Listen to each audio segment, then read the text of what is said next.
Well, happy Star Trek Day, or Star Trek Evening, Day Evening, to all the Trekkers and Trek Evening out there. What I'm going to do today, I'm actually going to play an older video where I critique all the major captains of Star Trek. This video has only gotten two views, which is kind of sad. So let me share my screen here, and we're going to play my video. This is my video of the Star Trek critique. Now, this was done last year, last April, not this past April, but the April before. So we're going to make it up to date. Turn sound. So you guys are going to see this because recently in the last week. Hey, YouTubers, this is Matt Kramer, and I've been wanting to do this video for a while. Um, notice I have the earphones before I have these. Um,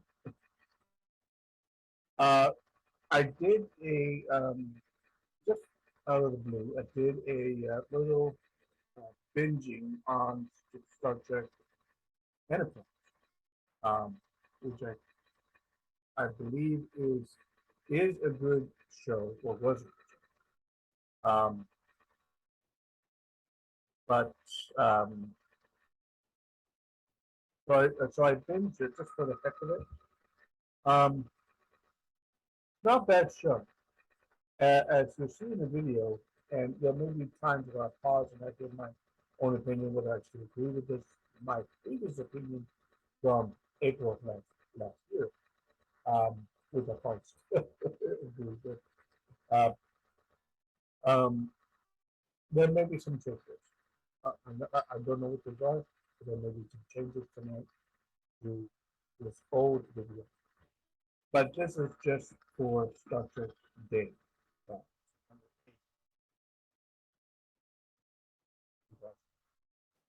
Let's do this. Let's play this entire video. 20, almost 23 minutes long.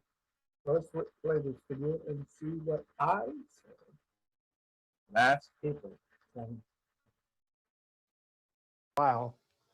And now I get the chance to do so.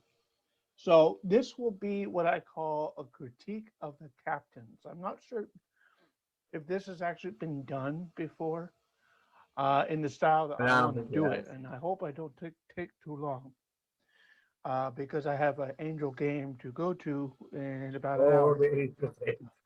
Actually, this is one I still was at. I was there for 3 total seasons, and I quit because I scheduled a conflict with the Williams and with the stadium in June 2021. but,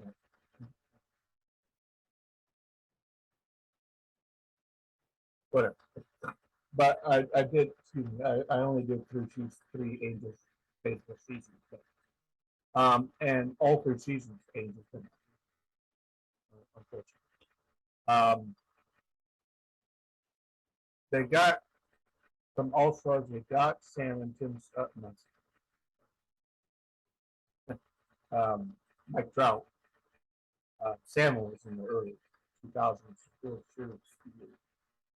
They have Mike Trout there. He's injured out there. They got Shohei Ohtani from Japan. And those two with the dismissal, basically, the unnecessary dismissal of Albert Hooper. Even with Albert on the Angels as a team, not individually, but as a team, they did not do that. And they have not been doing that in the last 20 years since they won the series back in 2002. Yeah, no, 2001. So anyway, so that's I'd mentioned. I can leave here. Actually, yeah, 20 minutes. I can leave here in 20 minutes or so. So I'm going to make this as quick as possible, but I also want to be able to be as concise as I can be and be specific. So this is a critique of all the major Star Trek captains, um, excluding, of course, Captain Pike or Captain Giorgio from Discovery. Okay, Captain Pike um, is, I don't believe, that's correct. I have to be corrected. I believe Captain Pike was Jeffrey Hunter, not Anson Mount. Okay. Because the first season of Changing the World was this year. So Jeffrey Hunter was Captain Pike for only one episode of the original series. And that was called, I believe that was called the Man Trap. No, that was the cage. Man Trap was the first one to go, I believe. But let me say this. Now that it starts at day, Anson Mount as Captain Pike is and did a very good job as Captain. Stranger Worlds probably one of the best shows to come out in the Star Trek family since Voyage. Um, Enterprise, as I said before, is good, um, but it's a prequel to so it's Discovery. Uh, Enterprise and Discovery are prequels to the original trilogy, but the original series, with Captain Kirk. But season two, uh, last part of season one and season two of Shows the World will have a new Captain Kirk, and that will the new Captain Kirk actually like him better than I like William Shatner. So let's move on. I just wanted to add that since I did mention Jeffrey Hunter in this video uh, for today, for today, I mean I'm referring to Anson Mount as very good job. I just want to look at Captain Kirk, uh, Captain Archer first, Kirk, Picard, Cisco, and Janeway, in that order. And so what I'm going to do here, I'm actually going to. And I don't add Captain confuse Captain Michael Burnham, Sinico Martin Green. I do like Michael Sinica, excuse me. I like her as an actress. She's a very good actress. The role is good for her. My only problem is the name, the first one, Michael. That's a masculine name, but she fits the role well. I'm going to say that. She fits the role well. Is she the cat? Well, they jumped to the third or fourth season. They jumped into the future, 900 years ago. That new storyline with bringing Booker in, bringing uh, whatever stuff they're going to do right now, isn't necessary with the Red Angel stuff. Not really. Um, should, should Michael Burnham be a member of? Should be a roommate on the Enterprise? Yes, I think she should. Uh, unfortunately, that did not happen. Having Saru there, Doug Jones should Captain, if he's a captain, I think he is. Captain Saru, the first Kelpie from Star Trek, should he be a member of the Enterprise with Anson Mount? Yes, he should. But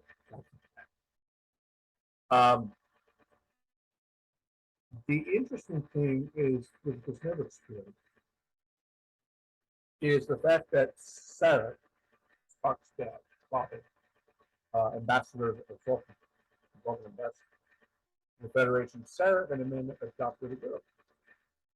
whose parents were believed to have been killed by Klingons uh, before discovery. And later on, of course, the Red Angel is her mom, who later becomes a member of the Fawat Malat, Fawat Malat, which is featured in Star Trek Season 1, which is interesting. Um, but, what was it? Oh, yeah, the separation of Michael Burnham and Spock, played by Ethan Peck, um, was was that necessary? Yes, yes, I believe it was necessary. Because Michael Burnham had been a member of crewmate on the Enterprise. I think we said this before. Yes, he could. Uh, as along with Civil Utility, the navigator, sensor officer.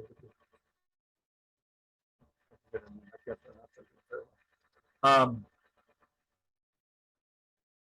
and area from Discovery CB1. Um,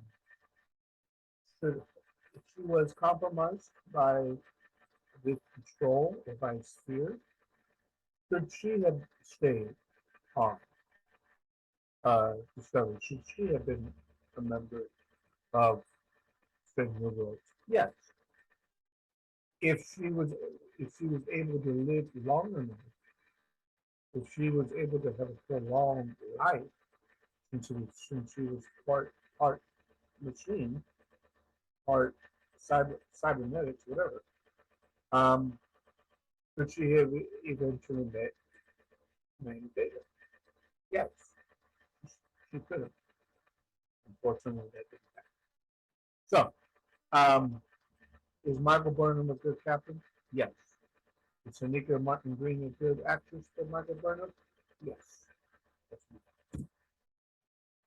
Share my screen. And I'm going to share my screen. And on the screen, you see 1, 2, 3, 4, 5 tabs. 5 tabs. And what I want to actually, I can go to memory alpha for all of these. So let me do that right now. Memory alpha or fandom. And I can do that. So let's start with Captain Jonathan Archer, played by um, Scott Bakula, actor Scott Bakula. Um, I'm going to say this. I respect Scott here, as you see. That's Scott Bakula. That's Captain Jonathan Archer. I respect him in what is it? NCIS New Orleans. New Orleans. I like him in that show. Although, and I hope you guys, fellow fans, don't take this the wrong way. But in my observation, there's a certain type of training that all these actors go through that I'm going to do that is very different from one another, but also there's some, in my opinion, similarities. For Jonathan, I still agree with that. for Scott, I should say, he was raised, let's see, let's go to Scott Bakula here. Scott was born in, who was he born? He was born in St. Louis, Missouri. And he, blah, blah, blah. He did plays, University of Kansas. Blah, blah, blah. I really don't know. Okay, here we go. He did some TV stuff, but the acting coach or the acting director, the acting teacher, the drama teacher that he had, I don't know who he was or she was, but if you watch Scott Bakula there's a head movement that he does in everything every show or every movie that he does. And that was, and the way he gave his lines were a little, when I first watched Enterprise, um, it was a little too weird, if you know what I mean. It's a little too weird. But that Too weird. that is the training that he had, and he's a musician, which is kind of cool too. Scott is a musician. He's a jazz. In in NCIS, on New Orleans. Scott actually, I believe, I didn't watch it, my dad does. But did. Um, Scott Bakula would play, I think he played the piano in a sort of a jazz stuff. Oh, that's out there. Musician, plays piano, and I think he plays another instrument as well. But this is Jonathan Archer. He was really the first captain in the Enterprise, period. When Discovery came out in the first episode, which was Broken Bow, I think it was. Broken Bow. And he and this was before the United Federation of Planets was founded. It used to be called the Coalition of Planets, I believe, and then it became the United Federation of Planets. So he was pretty much the first captain of the Enterprise, period. In just space. after Zephyr. Okay, let me stop there. I'm not sure if I mentioned this. There is a shuttle, special. There was. I don't think it's. There was a special commemorative shuttle in NASA called the USS Enterprise, and I believe all the original series actors were invited to for a review of the special commemorative shuttle from NASA. Let me show you a picture. I believe I have USS.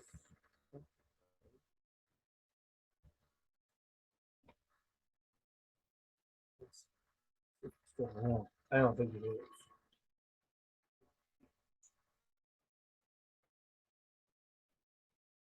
Space Shuttle Enterprise. Yep. And then there's the IXS.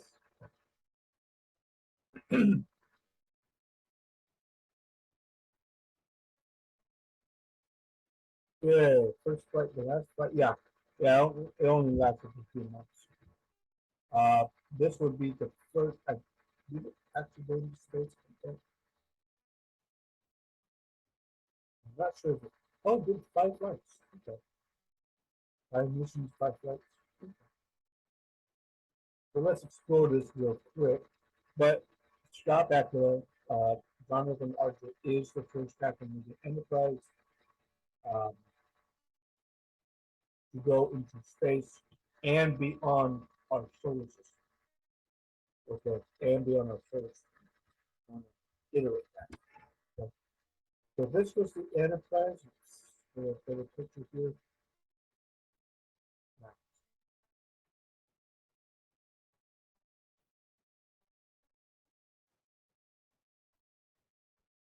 Yeah. So there are 5 flights.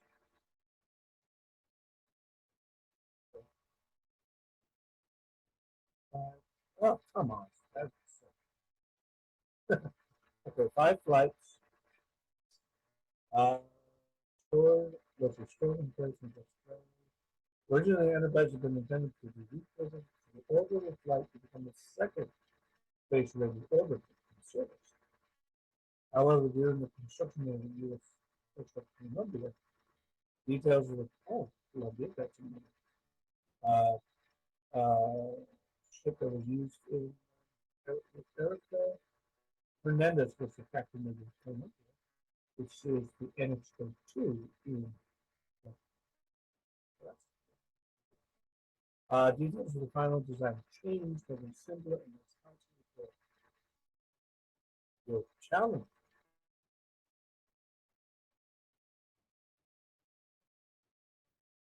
Details of the final design changed, rocks possibly to be a challenge around the body frame.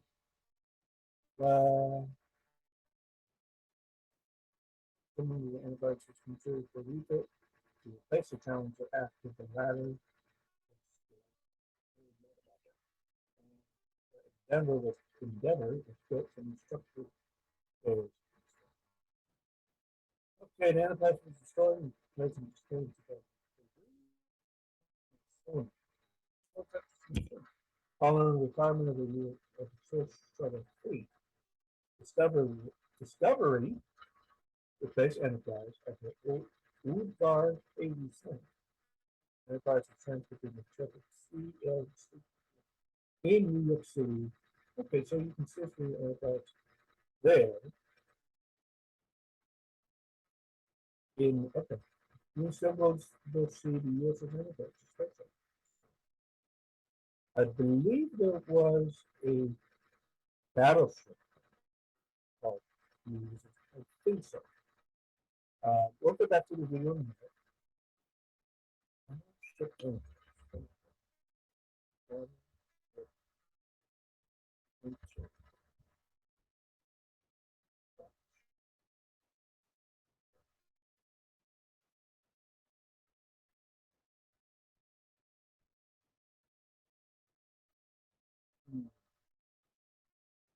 There was there a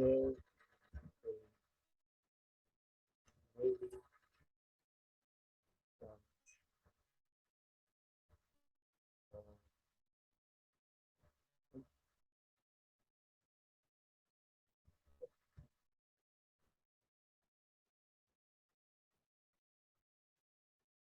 information further 1947. Oh, Enterprise was redesignated as a quarter 1952 and then to CES 6. Oh, excuse me. Excuse me.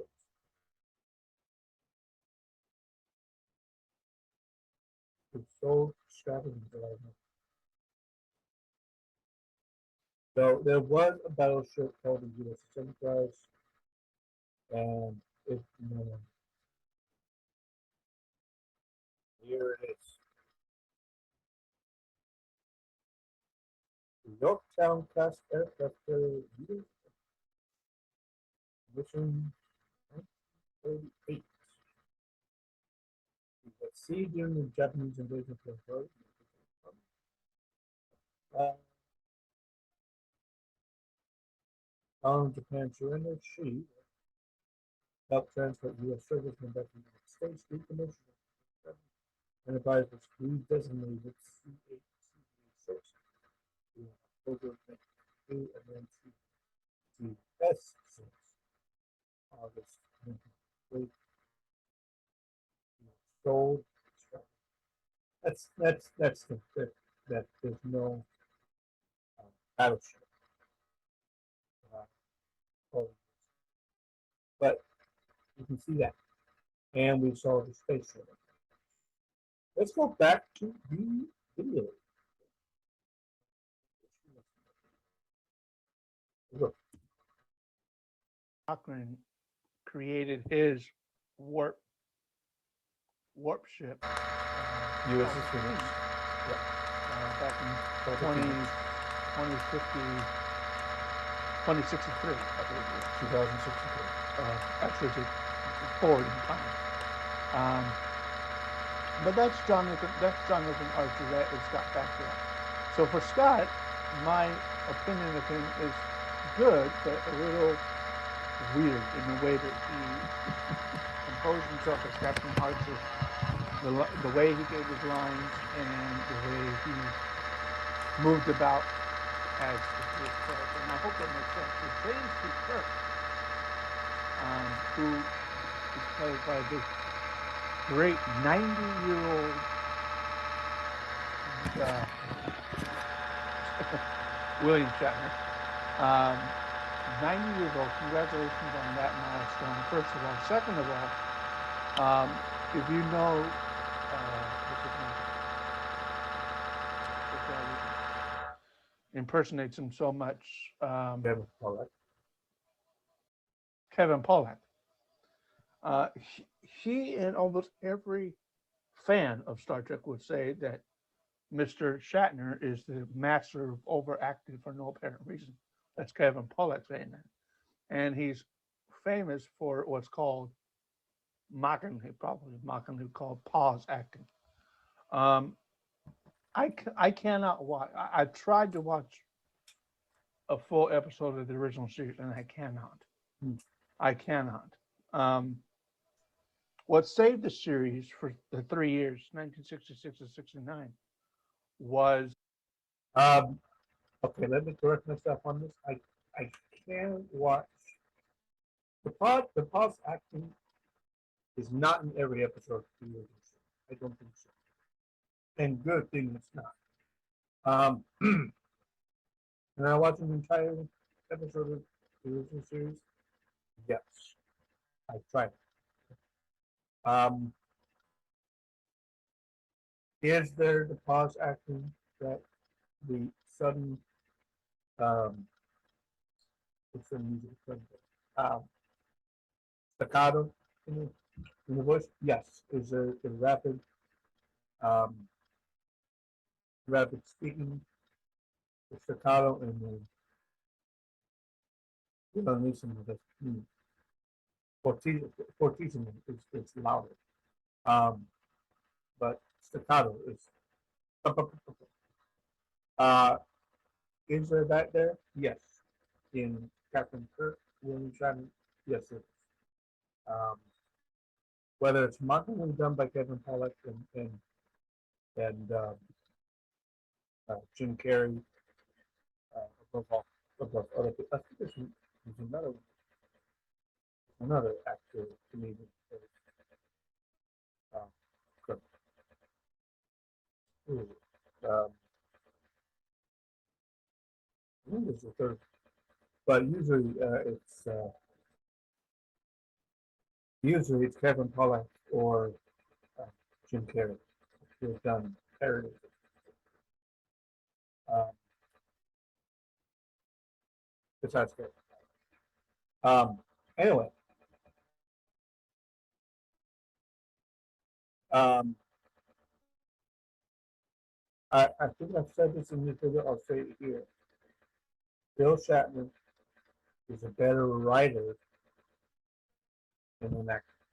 Okay, I've read most of his books pertaining to Star Trek. Most of his books I've read. I've probably actually read all of them. From Ashes to Eden to Captain's Glory. And then he wrote Star Trek Academy,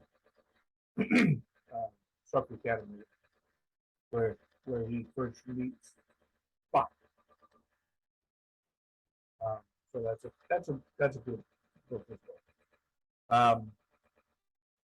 I know he has a new book out right now, and of course he, at 90 years old, he was able to go to space for 15 minutes, and he can confirm for you guys with all the scientists out there, the Earth is round.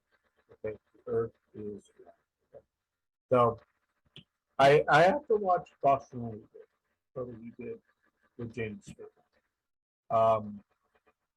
I have to watch it, see if he has the same mannerism that he did. Let's go on. the fan base, number one. But number two, I believe one of the things that saved the franchise was Leonard Nimoy's character, Mr. Spock.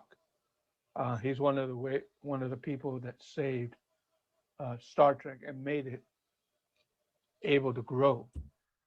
And Michelle Nichols did save Star Trek too when we just lost Matt O'Hara.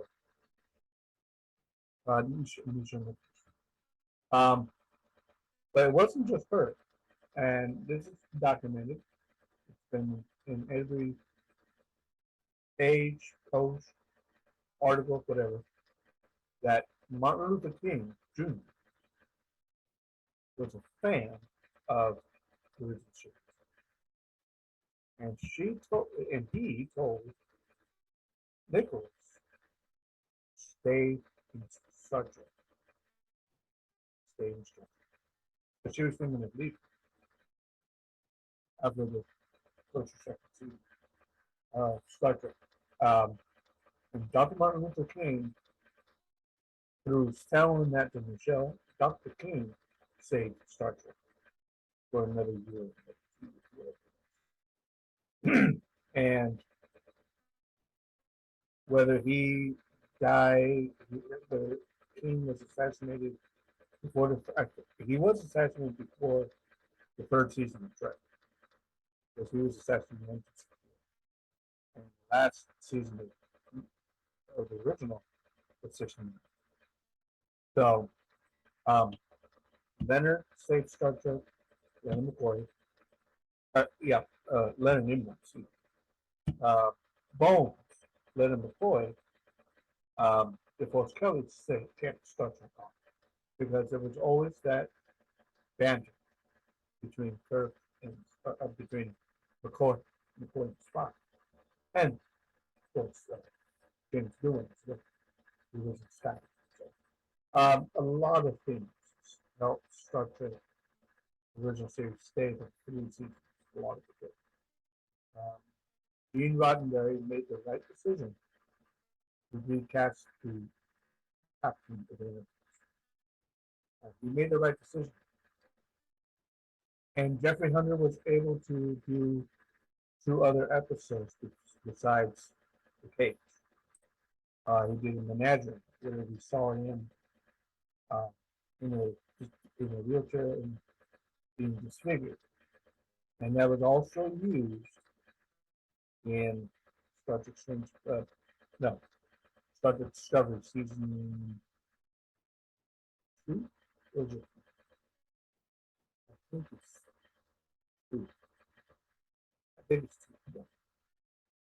Anyhow, so that was cool to bring back that element, that menagerie element, back into Star Trek. So not so a lot of things went to save Star Trek. That couple, um, that husband and wife couple that wrote the letter to studios to Cameron and say keep Star Trek. Always a good story. You can look Nichelle Nichols was also a very big part of that, with her conversation with Dr. Martin Luther King back in the 60s. And there's a story about that. It's a very cool story. But for me, um, it wasn't really Bill Shatner's acting that saved Star Trek. It was Spock, Leonard Nimoy. It was James Doohan, who played Scotty, the original Scotty, which inspired people to become engineers, inspired people to become astronauts. And same thing with DeForest Kelly as Dr. McCoy. People were inspired to enter the medical field due to DeForest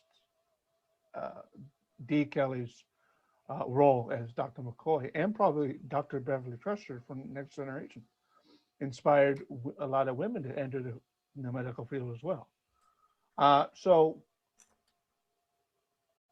Bill Shatner's side, no offense, it was Spock, it was Leonard Nimoy, it was Scotty, it was DeForest Kelly and Uhura that saved Star Trek, along with, in my opinion, the fan base. Of course, as story tells, the fan base of 1966 to 69.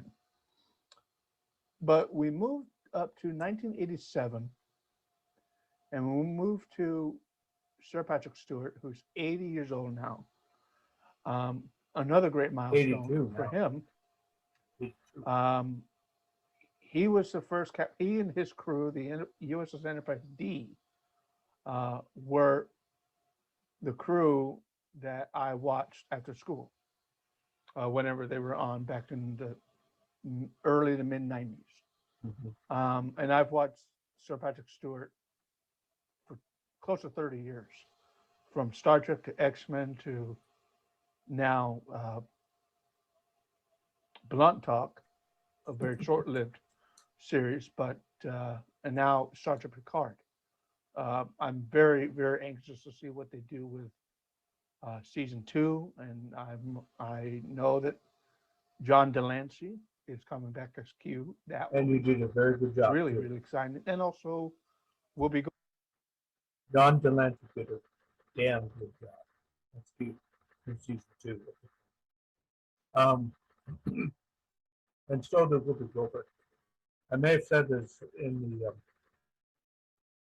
the reaction video to season 2 trailer last year. I don't agree with Whoopi Goldberg's politics. She's very liberal. He is anti-Trump, anti-Republican, Democrat, through. But if you listen to Guinan, not Whoopi Goldberg, yourself, but listen to Guinan, it can sound very conservative. Not Republican, but very conservative. That is truly what I would call polar opposites. Guinan,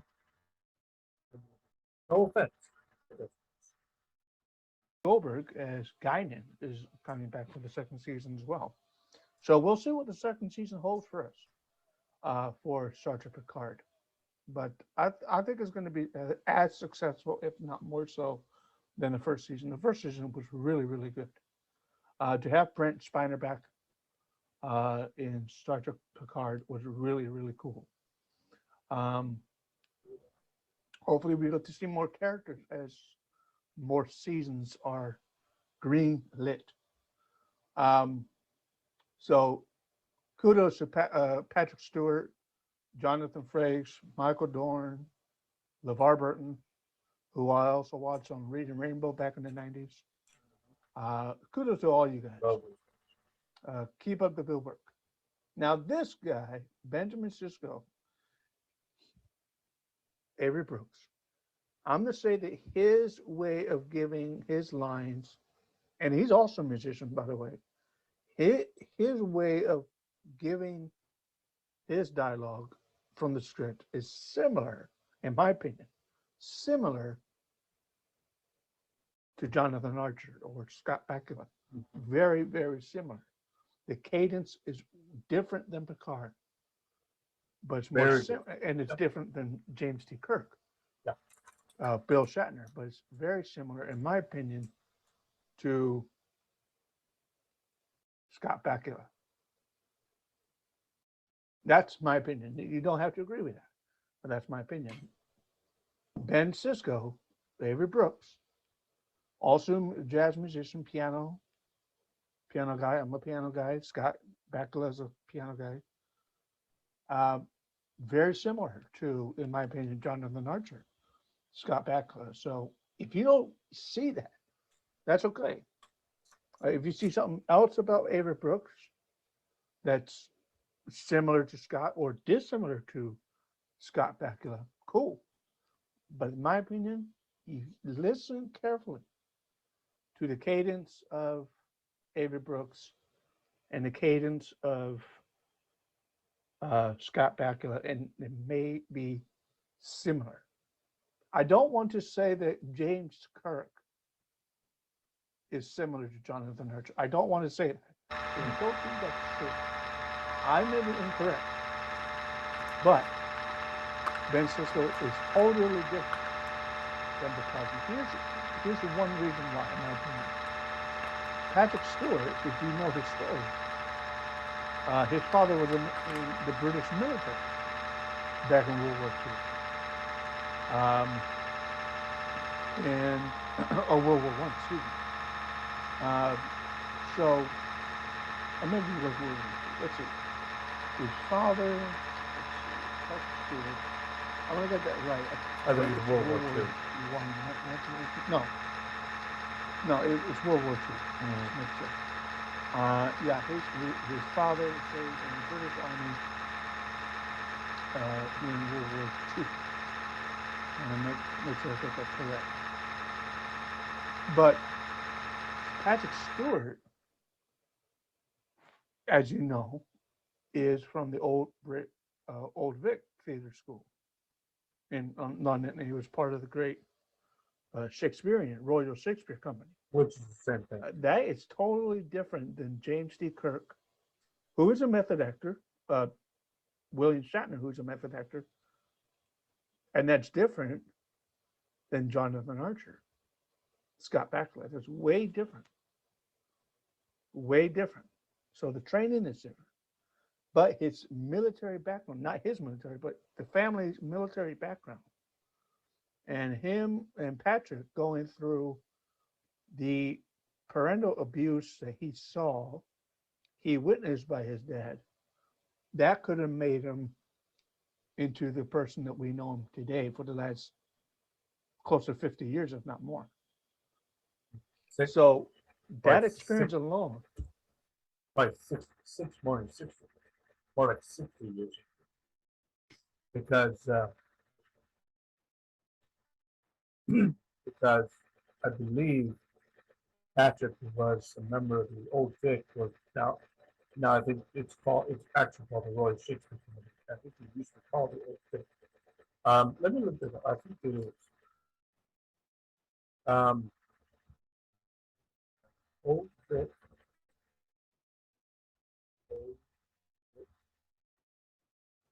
Old Vic Theater. Is that the same thing as the Royal Shakespeare Company? I think so.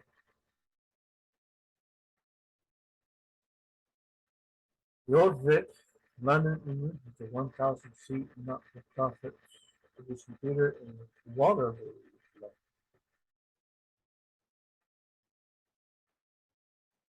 Renamed the Royal Victoria. Built in Victoria House. Okay. Now, what about the Royal Shakespeare?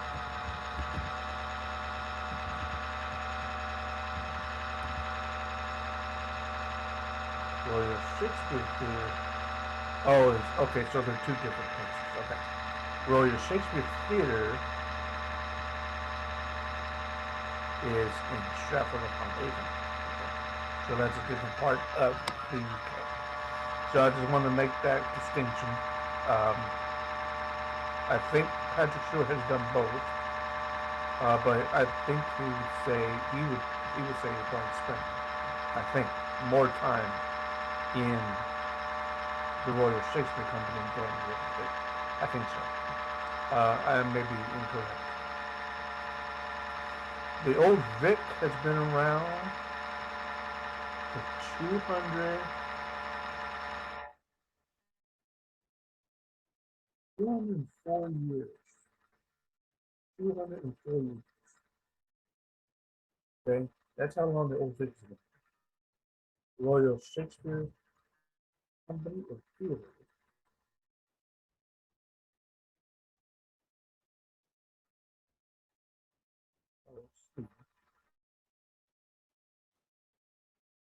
Grade 2 listed 1,040 plus seat thrust stage theater. Owned by the Royal Shakespeare Company, dedicated to the English playwright William Shakespeare. It is located in the town of Stratford-upon-Avon, the birthplace in the English Midlands. And it was established in 1932. So yeah, Patrick was born in 1931. So I believe he spent more time in the RST than the Old Vic. Okay, let's go back.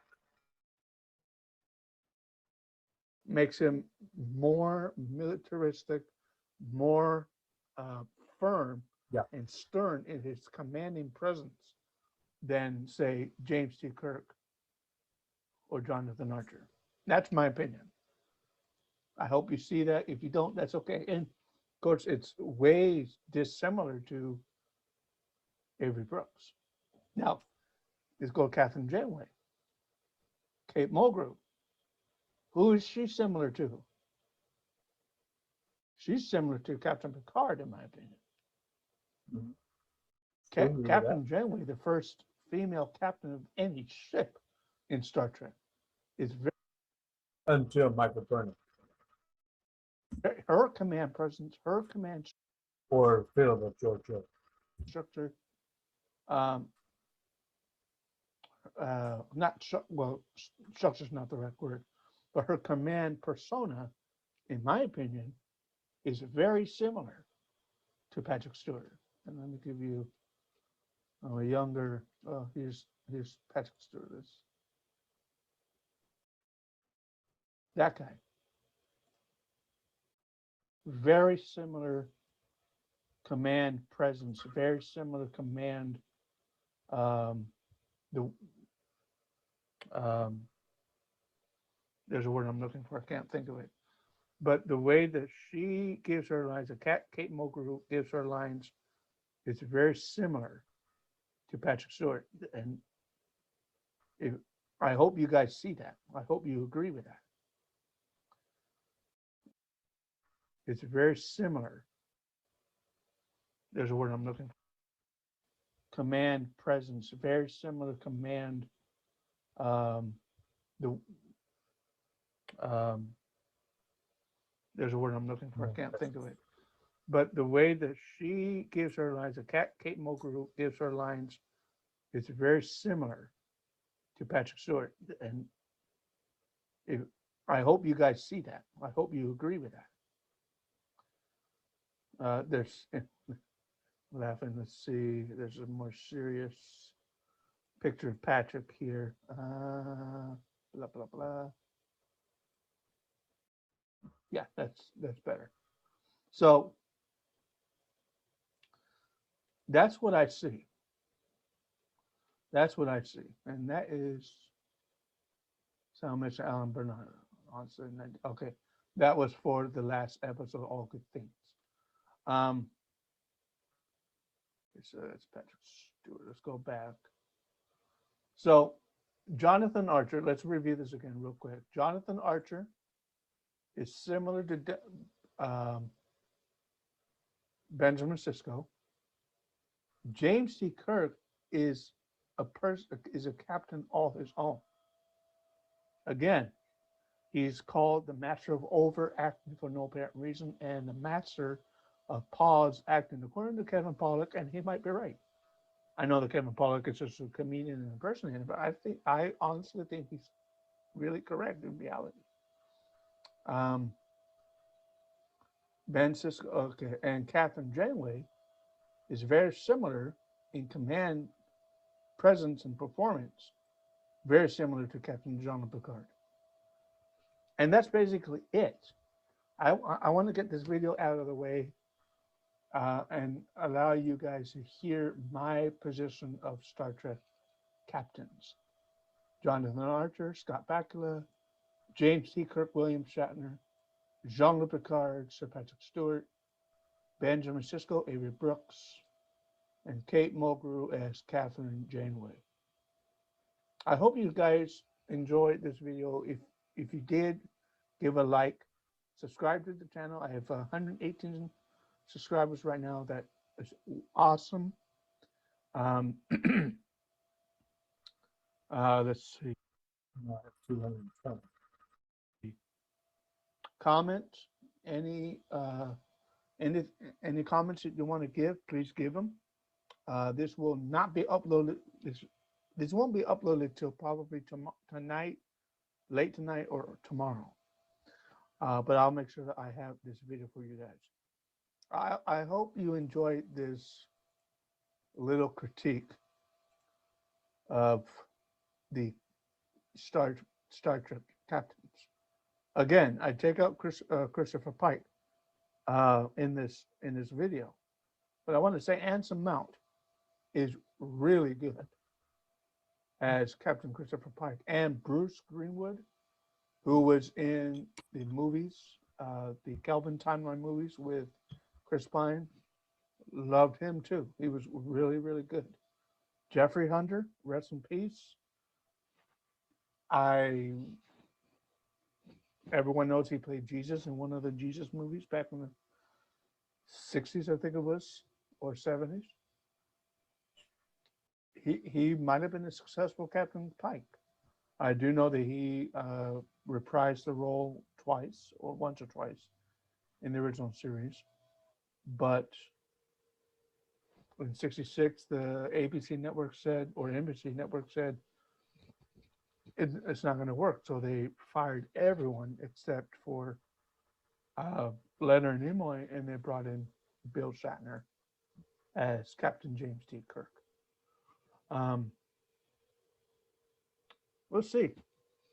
Star Trek Discovery Season 4 is coming out hopefully very soon.